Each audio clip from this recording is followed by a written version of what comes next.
നിങ്ങൾ എന്ത് പേരിട്ടാലും വേണ്ടില്ല, വണ്ടി ഈ മുറ്റത്ത് ഇങ്ങനെ നിൽക്കണം. വെള്ള കളർ അമ്മാമനെ ബഹുമാനിക്കുന്നവർക്കുള്ള സമ്മാനാണ് അത്. അല്ല, ബഹുമാനം ഉണ്ടല്ലോ അമ്മാവ.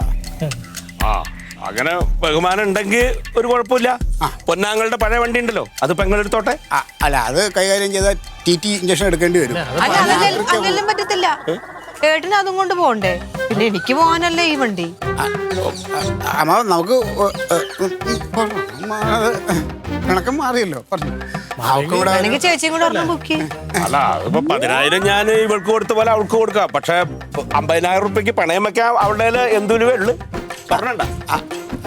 അമ്മാവന്റെ എന്തെങ്കിലും കയ്യിലോ? 50,000 നിങ്ങൾ എടുക്കുമെങ്കിൽ ഇവൾക്ക് തന്ന പോലെ 10,000 ഞാൻ തരാം. കാരണം രണ്ടാളുടെ അമ്മാവനായി പോയില്ലേ. അമ്മാവ ഒരു 10,000 ഞങ്ങൾ എടുക്കാം, ബാക്കി അമ്മാവൻ എടുത്താൽ പറ്റുമോ? നടക്കണ വല്ല കാര്യം. അതെ വന്നു. അച്ഛമ്മ നല്ല പേര് സെലക്ട് ചെയ്യും.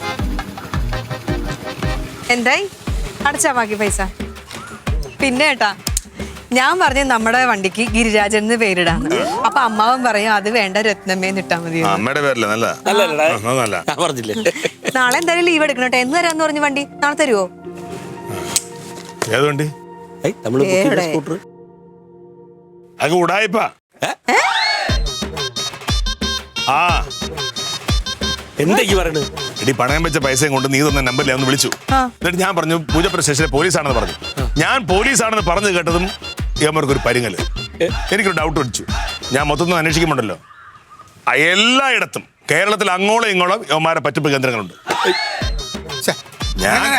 നമ്മളിപ്പോ ഇത് നമ്മളെ കേരളത്തിലെ അൻസാറും അവരെ ഇതിലൊക്കെ ബന്ധുക്കൾക്ക് വണ്ടി കിട്ടിയതല്ലേ? ഒരാൾക്കല്ലേ കിട്ടിയത്?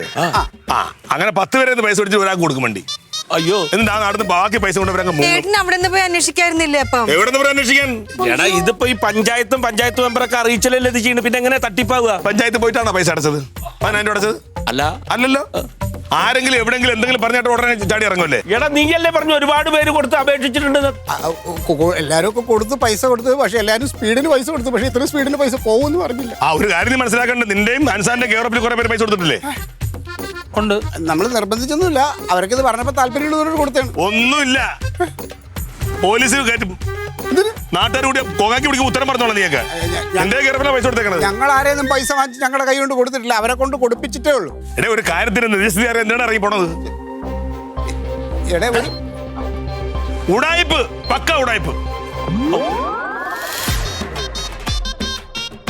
അല്ലടാ, അപ്പന്റെ 10,000 റുപ്യയോ?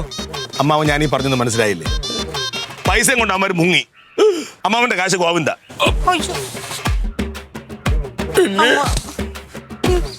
തങ്കം പൈസ